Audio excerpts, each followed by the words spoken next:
Hello YouTube, welcome back to Brunger Builds. Today I'll be using this 3D printed lightsaber hilt to show you how to paint a realistic weathered metal finish on your resin printed parts.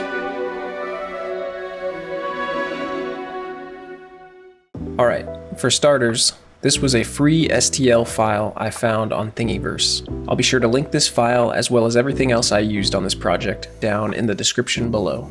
All of these parts required a pretty high level of detail, so I opted to print everything on my resin printer. The only thing I filament printed was the display base. I knew that I'd be filling and sanding this display base, and so I opted to remove the little locator pins in order to give myself an easier time through the whole process. I drilled some holes in the base so that later on I could come back and glue the locator pins in place. From there, I did a quick cleanup of the base before moving on to filling. I used the old faithful wood filler, and the minute I spread it on there, I regretted my decision. Ultimately, this resulted in a great finish, but it was pretty painstaking to scrape out all the nooks and crannies on the base. Your prep work is going to be one of the major steps to getting a realistic metal look in your finished product. In the real world, most metal things are either machined or stamped out, and this gives the parts a smooth exterior texture. When it comes to your resin prints, you'll always end up with at least one side that's a bit stippled and rough due to the supports that have been removed. So sanding or filing down these problem areas is going to go a long way towards getting you to that desired smooth finish. I'm still fairly inexperienced when it comes to resin printing, and so a lot of these parts were probably not printed in the most optimal positions, which probably resulted in a lot of unnecessary post-processing work for myself. Because most of these parts are stacked on top of each other and glued together, I wanted to be sure that the tops and bottoms of each piece was perfectly flat and fit well together. I accomplished this with a lot of flat sanding. Instead of sanding back and forth, left to right, I did a circular pattern going left for a bit and then right for a bit, with a much lighter touch, letting the sandpaper do most of the work. Using this sort of light touch will ensure that your part is not slowly developing a lean to one side or the other. This takes a lot of time and patience, but it pays off in the long run. Here, I'm removing some support marks on what I'll call the vent slots of the main body. This is a result of the printing process, since no part can be printed out into space. Anything that has an overhang or a lip needs support, so that as your print bed is moving up and down, it doesn't pull away or warp. Later on, you'll see some pieces that did have some of that warping. I printed this handle at a 35-degree angle on the print bed, so I had quite a bit of print marks to clean up. I probably could have printed this vertically to make my life easier, but at the time I just wanted to get everything on the print bed and printing, and so I wasn't thinking about eliminating post-processing work for myself. I took a quick break to sand down the wood filler on the display base. For this I used 180 grit, and that makes short work of the filler. I then went through all the little lines and cleared those out as best I could with a file. This didn't need to be perfect since I knew I'd be going back and adding a bunch of dirt and scunge for weathering, and so a little bit of roughness in that area would help me get to that look. All of the stackable hilt pieces were designed with these little locator pins, and because of the way they were printed, I needed to go back through and remove some of the support stippling. I accomplished this by scraping with a small file or blade, and because the resin is fairly brittle, it responds very nicely to this technique, and smoothing this way is pretty easy.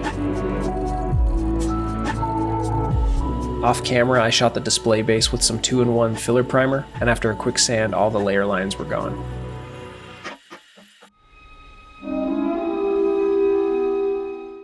The exposed internals at the base of the hilt came designed with these wires dangling from the bottom, but they looked a little too artificial for my taste, and so I removed them with my flush cutters. I then went back and drilled tiny little holes into each wire's spot so that I could glue some real wire into the holes. This was pretty finicky. The resin is pretty brittle, and so I just went very slowly, not forcing anything, and just letting the bit do the work, and surprisingly I had no cracking.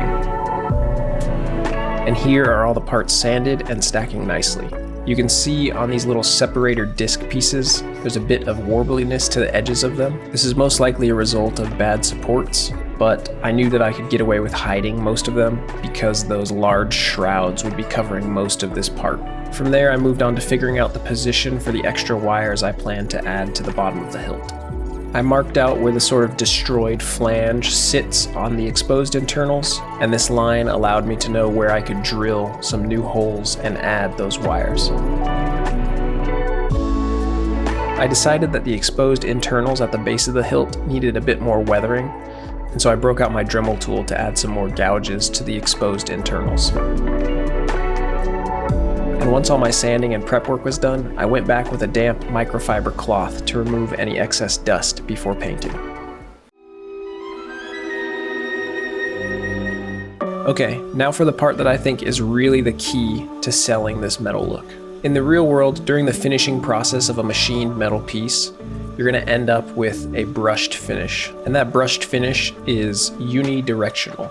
Yes, that's kind of a big word, but all that means is that the metal has very fine lines running in one single direction over its entire surface. To replicate that look, I used some 60 grit sandpaper, being really careful to spin the pieces across the sandpaper in one direction, letting the sandpaper scrape small grooves into the surface of each part. I used a very light touch for this since I didn't want to eat away at any material. I just wanted the surface to be left with these very fine horizontal scrapes. Once I was happy with this brushed look, I then went back with a small file and added some scrapes and scratches across the entire surface of the hilt. The idea was that once it came time for weathering, these little cuts and grooves would hold a bit more of my paint and add to the sort of worn, beat-up look. I repeated this same process on the shrouds, being very careful again to only sand in one direction across the surface. And once I was happy with that brushed look, went back for the scrapes and scratches. I also added a few scratches to the button that would be glued on the hilt.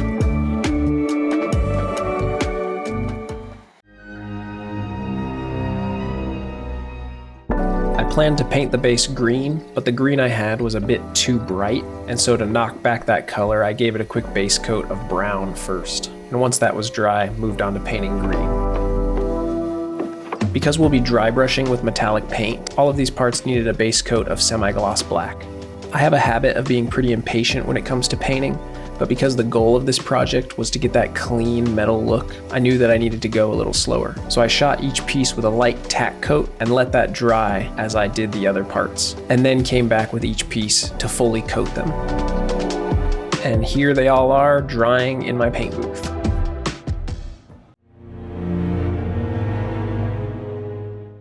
Once all the pieces were dry, I broke out the metallic paints. I'll be using Vallejo Copper, Duraluminum, and Gunmetal Gray. Aside from a few little details under the shroud of the lightsaber, there's only one piece on the hilt that is fully copper. When you're dry brushing to look like metal, you want to start really light, with almost no paint on your brush, first hitting all the high points of your part, and then slowly working to build up that color and stopping before it's fully coated. Leaving a little black in your metallic color is going to help add to that aged metal look. From there, I moved on to painting the duraluminum. I was just kind of winging it on these two pieces for the display base, but I knew I wanted that clean strip of duraluminum down the center, and then I would weather the rest later on. The base comes with these little bolt heads, and so I dry brushed them too. I did the exposed internals, the grip of the hilt, and a few of the pieces underneath the shroud using this Vallejo Gunmetal Gray. I just wanted to break up the color scheme and not use duraluminum through the entire thing. And this was a bit darker, so it added that variation. On these parts that were part of the emitter that go underneath the shroud, I just did a very light touch on all the edges with the Gunmetal Gray, since I wanted most of this to appear black but weathered. For the main body piece of the hilt, I rigged up a little jig for my drill so that I could spin the part. My idea was that if I could dry brush in the same direction as the brush marks from the sandpaper, this would all further add to that brushed metal look. And I gotta say, it came out pretty good. It's really easy to overdo dry brushing, and so I just went very carefully and slowly, taking my time to slowly build up those coats, but stopping before the part was perfectly aluminum colored. From there, I moved on to brushing the little buttons and the shroud pieces with that same duraluminum color. These little discs also got that aluminum color. Again, I want to stress, in order to get this brushed look, you have to brush in one direction only, and you have to be very light with your coats. but if you take your time and you're patient, the results are pretty good. I wasn't too worried about carefully painting the internal part of the shroud, since I knew that most of that would be hidden and it would be getting all gunked up with my weathering. Once all the pieces had dried, I started my glue up. I've used a few different super glues at this point, and I gotta say, this Starbond Medium is incredible. It has just the right amount of set time and doesn't go off right away. It flows really nicely, not too runny, and if you mess up the placement of your part, you've got about 10 to 20 seconds to fix the position before it completely dries. They're not a sponsor or anything, but just wanted to shout them out because I'll probably be a customer for life. Just when everything was going really great, disaster struck. The main body part of the hilt just slipped out of my hand and exploded on the ground. Thankfully, it only broke into 2 parts, and it was pretty easy to glue back together, but this could have been really bad. I quickly glued in the little cylinder as some added support while the glue set, and then moved on to adding the little buttons. I just can't stress enough how great this glue is, and it's really easy to work with. Once all the pieces were glued into place, I went back to paint over all the little hairline cracks. And before I glued the entire emitter into place, I did a little bit of detail painting. This is my first time painting such small details, and I'm pretty proud of the result. I am continually surprised at how shaky my hands are though, and this is definitely something I'm gonna have to work on in the future. I used 3 of Vallejo's paints for this: copper, duraluminum, and vermilion red. Once the paint was dry, it was time to glue the emitter to the hilt. And from there, I added the shrouds.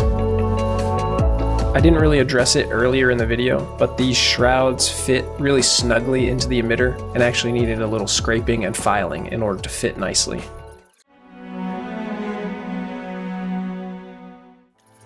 From there, I began working on adding the real wire to the base of the hilt. I figure if a lightsaber was a real thing, it'd be pretty complex mechanically, and so I didn't want to do just one single type of wire or one single color. I was actually kind of worried about my choice of red wire because I felt like it stood out a little too much, but after all the weathering was done, it looked great.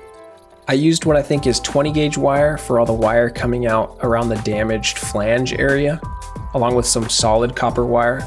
For the wire that comes out of the base of the hilt, I used what I think was 14 gauge, but I stripped the coating off of all the wires and kind of spun them into tight little winds just to add a different texture.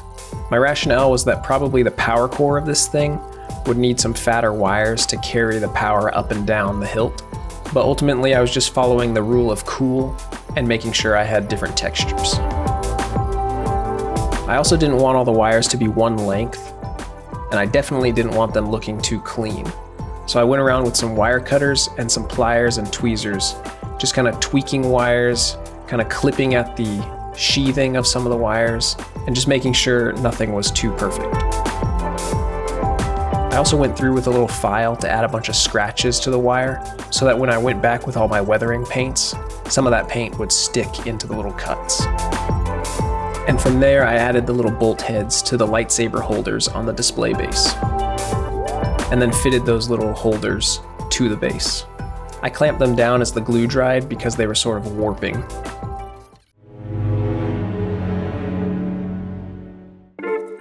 I then began weathering the base. My first coat of brown was a little too bright, and so I mixed up some more black into there for a more oily look and smeared that all around, dabbing off the excess and just slowly working until everything had a natural gunky look. I then used that same oily blackish brown to weather the hilt.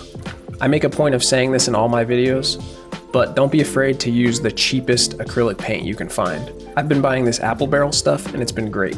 The bottles are like 50 cents a piece, and it's really nice to not have to worry about using too much. Alright, so here it is after its first round of washes, but there's more that we can do to this to further sell that textured old metal look. I came across a video on YouTube by The Smuggler's Room where he suggested using pastel chalks in place of the more expensive Vallejo powdered pigments, so I figured I'd give it a try. And let me tell you, this is a game changer, and I felt like I totally upped my game once I started using this. I used a mixture of black, dark brown, kind of a gross green color, and some lighter orange rust, and slowly dusted it all across the crusty underside of the hilt. Initially, I thought I could spread this powder out and then seal it later, but once I sprayed some sealer over everything, it kind of just watered everything down and got rid of the texture that the chalk provides.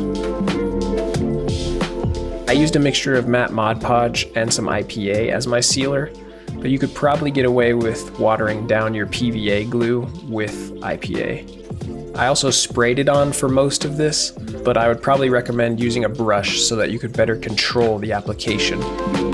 From there, it was just a very slow, organic process of building up the different layers of colors, making sure not to do anything too much, and when it came to those oranges and greens, using them much more sparingly than the browns and blacks. Your goal is to just get everything blending together, and in the end, you should be left with this nice crusty texture that just looks like it's been sitting there for years. You can see here that I switched to a brush to better control the spread of the sealer. I'll say again that this method felt like a total game changer, and I highly recommend you try it out for yourself. Even though I had already weathered the base, I went back with some of that chalk powder to further add that grungy look. Once everything had dried, I went back and added a little dab of gunmetal gray to all the little nubs on the hilt. I wanted to mimic the look that metal gets when it's been handled a lot on raised surfaces. And so the idea is that as you grip the lightsaber, only these high points get shiny with wear. I also added some highlights to this destroyed flange area, since these high points would also be getting worn and polished. I also went back over the body of the hilt with some duraluminum, just lightly touching all those high points to further simulate that worn, polished look that metal gets on all of its high points. And I also decided that the bottom of the hilt was not gunky enough, so I went back and repeated all these steps a second time. But finally, the hilt was done and ready for its glamour shots.